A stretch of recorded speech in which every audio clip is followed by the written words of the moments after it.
Police say a waiter slipped a tranquilizer in a woman's wine and then hit on her. And the woman happened to be a young prosecutor. Now a judge has declared the case is dead, laying into the DA's handling of the case in the process. News 13's Tina Jensen asked the DA what happened. These are entirely false accusations. I have never done any of the things I was accused of. It's been nearly 4 years since investigators said Damon Morgan drugged a woman at Marcello's in ABQ Uptown, where he was a waiter. Her friends say Morgan poured a glass of wine just for her, and she started acting strangely. They say he asked for her address and followed her out to the parking lot where he kissed her. The next day, she couldn't remember what happened, and investigators say a drug test found Valium in her system. Now, Judge George Eichwald has dismissed the case altogether, saying prosecutors have taken too long to take this case to trial, pointing out this was not a complicated case. But Santa Fe District Attorney Spence Pacheco, who took over the case, says there was another factor in play. I would just attribute it to the delay based on trying to get a judge. That's because the alleged victim and her friends were all prosecutors at the Bernalillo County DA's office and worked closely with judges there. One by one, judges in Bernalillo County recused themselves from the case, 10 of them total, before the Supreme Court assigned Judge Eichwald to the case in Sandoval County. Finally, we ran out of judges, and it had to be certified to the Supreme Court for the Supreme Court to appoint a judge, and that took a little bit of time. Judge Eichwald says it's more than a little time and dismissed the charges, adding that Morgan's career and reputation have been damaged by the drawn-out case. Tina Jensen, KRQE News 13. The Bernalillo County DA's office passed off the case because it involved their own prosecutors. We tried to reach the alleged victim for comment. We're learning more about the people involved in a deadly crash that began with a police chase Thursday night on Highway 550.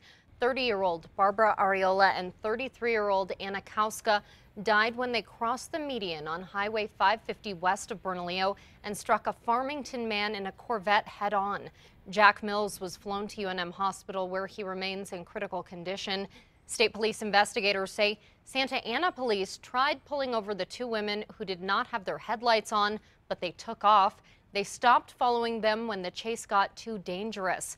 Then shortly after the women passed a Sandoval County deputy, they crashed. A former APD sergeant lives near the scene. She told us the wreck is another reminder of how dangerous 550 can be.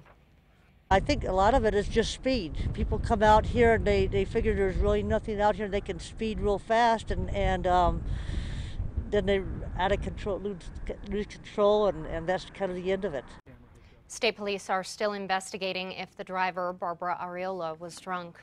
Albuquerque police say a woman was trying to beat an Amtrak train across the tracks on foot downtown when she was almost killed. This is viewer video of the scene yesterday afternoon at the Alvarado Transit Center, just down the tracks from the Amtrak station. Police say the woman is in critical condition. No word yet on how fast the train was going at the time. Beginning today, you can give food and clothing to 4 families who are now homeless after a fire destroyed their homes.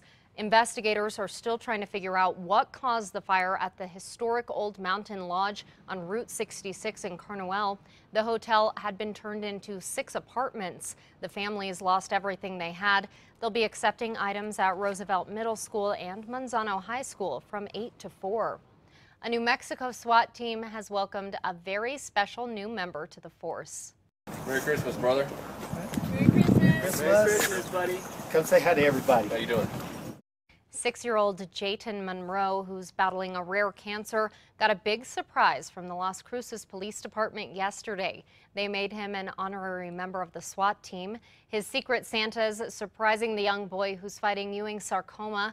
The cancer attacks the bones and soft tissue.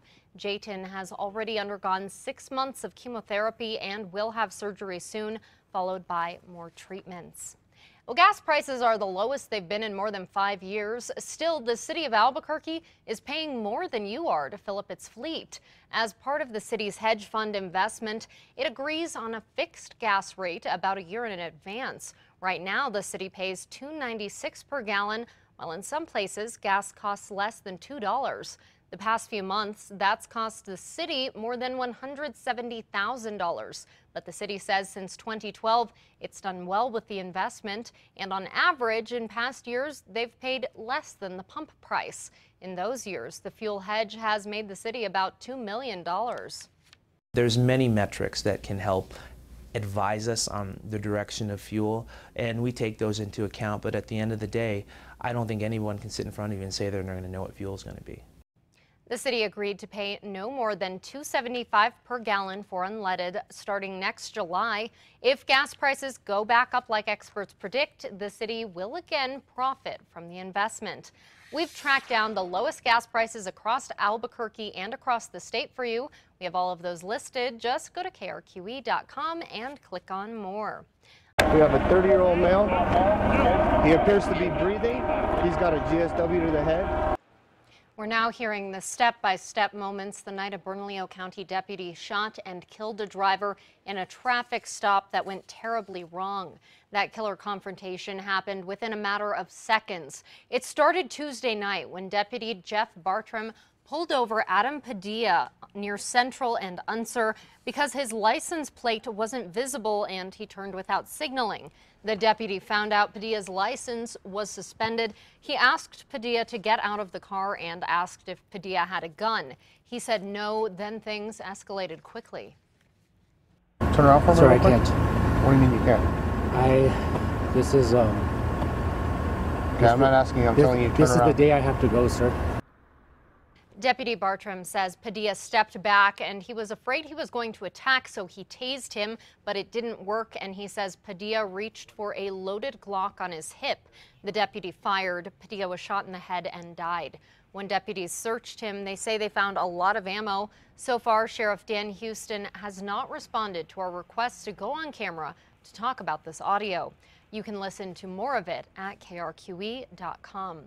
Police say they think a teen is the trigger man in a deadly shooting at a Foothills party. According to court documents, the Plaid party near Tramway and Indian School Wednesday night got out of control after uninvited guests showed up. Witnesses say 19-year-olds Juan Martinez and Ryan Baca, along with 17-year-old Donovan Young, got into a fight with the victim, 22-year-old Andrew Juncaria. Officers think they may have been trying to rob him during a drug deal. Witnesses say Young waved a gun around, then shot Juncaria. All three are facing murder charges.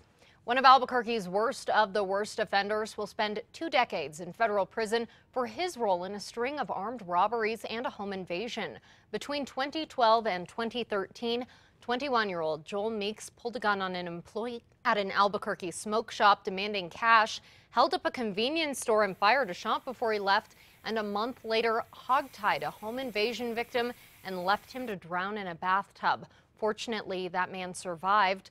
Thursday, a judge sentenced Meeks to 20 years. His co-defendant in the crimes, Raul Ortega, was sentenced in August to 18 years behind bars.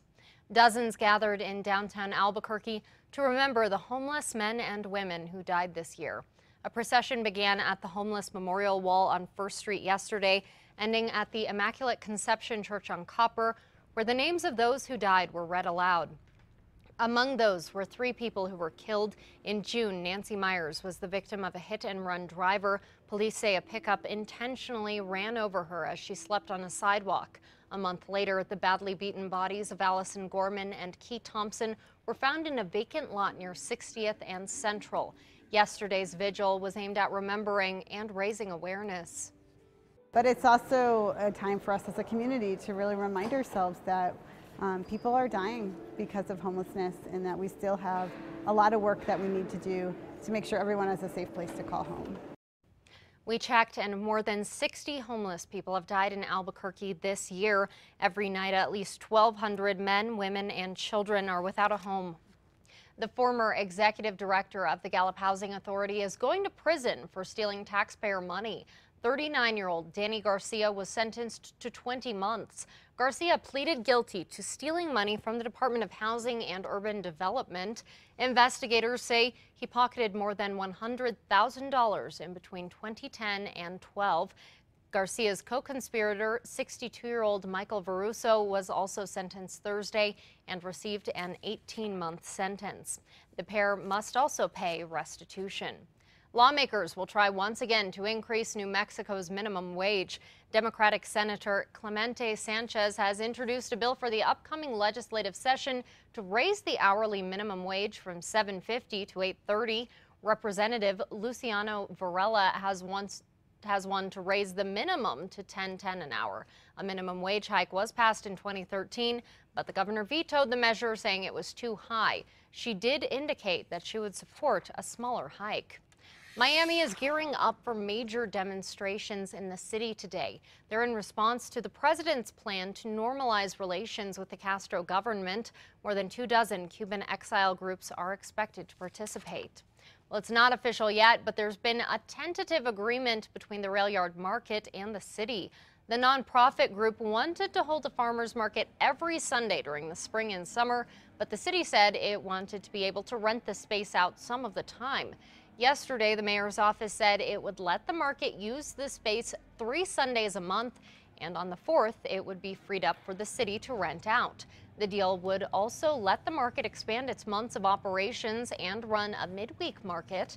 The Rail Yard Advisory Board still has to sign off. New Mexico is affected by a listeria outbreak involving caramel apples across the country. Here are the facts from state health officials. They say from October through November, 5 New Mexicans became ill after eating prepackaged caramel apples. They're from McKinley, Bernalillo, and Lee counties. We're told 3 of the victims were newborns who were infected in the womb after their mothers ate the apples, causing premature births. All of the victims have since recovered. Health officials say the caramel apples were sold mostly around Halloween. We're concerned that there may be people who have them in their homes right now who haven't eaten them yet. So that's one of the reasons we really want to get this message out, that if people still have these things in their home, please don't eat them. 5 people in other states have died from the outbreak. Health officials say if you still have those prepackaged caramel apples, to call them so they can be tested. Log on to our website, KRQE.com, for more information. Wine enthusiasts will no longer get to mark their calendars every Labor Day weekend. After 27 years, the New Mexico Wine Festival in Bernalillo is coming to an end. The festival was founded in the 1980s to boost New Mexico's wine industry and to draw tourists to Bernalillo. Now the Labor Day tradition is going away. The executive director of the festival is blaming changes in the market for the decision and says they want to leave on a high note.